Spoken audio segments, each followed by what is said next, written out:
अरबी समुंड में ठहियल तूफ़ान बाइपर जोए इंतहाई ख़तरनाक बणिजी चुको आहे। मौसमियात खाते जो चवणु आहे त बाइपर जोए कराची खां ॾखण में 900 किलोमीटर ऐं ठटे खां ॾखण में 890 किलोमीटर जे फ़ासिले ते पहुची चुको आहे। गुज़िरियल ॾींहुं इहो तूफ़ान कराचीअ खां 1220 किलोमीटर परे हो। इन जो मतिलबु त तूफ़ान जो रुख़ सिंध जी साहिली पटीअ ॾांहुं आहे।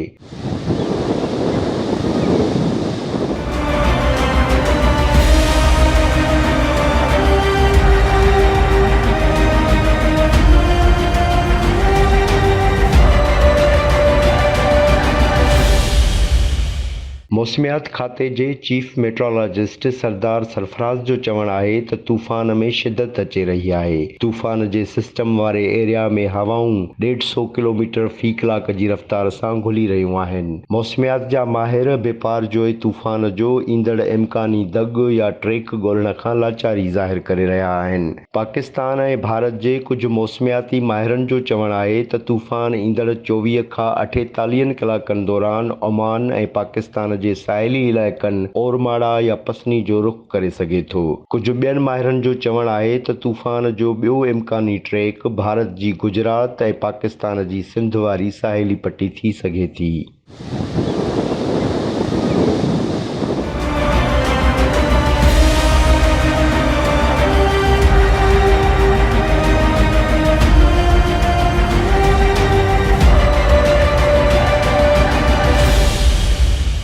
पीडीए में सिंध जे कराची वारे साइक्लोन सेंटर ऐं मौसमियात खाते पारां कराची, हैदराबाद, ठटे, सिजावल ऐं बदीन जे इंतिज़ामिया खे ख़बरदार रहण ऐं हिफ़ाज़ती उपाउ वठण लाइ हर वक़्तु तयारु रहण जो अलर्ट जारी कयो वियो आहे। हैदराबाद जे कमिश्नर बदीन, ठटो ऐं सिजावल जे साहिली इलाइक़नि में कलम 144 लागू करे छॾियो आहे। तूफ़ान जे ख़ात्मे ताईं समुंड में दाख़िल थियण, मच्छी मारण, विंझण ऐं ॿियनि सरगर्मियुनि ते पाबंदी लॻाई वई आहे। इहा पाबंदी 11 जून खां सामूंडी तूफ़ान जे ख़ात्मे ताईं जारी रहंदी।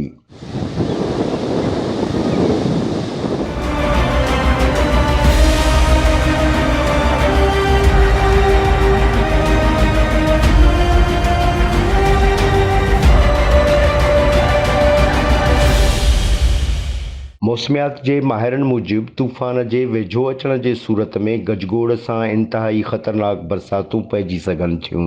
साहिली इलाइक़नि में समुंड जूं 25 खां 28 फुट ऊचियूं लहरूं उथी सघनि थियूं ऐं तूफ़ानी हवाउनि जे नतीजे में कमज़ोर तनसीबूं ऐं जॻहूं पटबदर थी सघनि थियूं। पर इहो सभु कुझु इम्कानी आहे।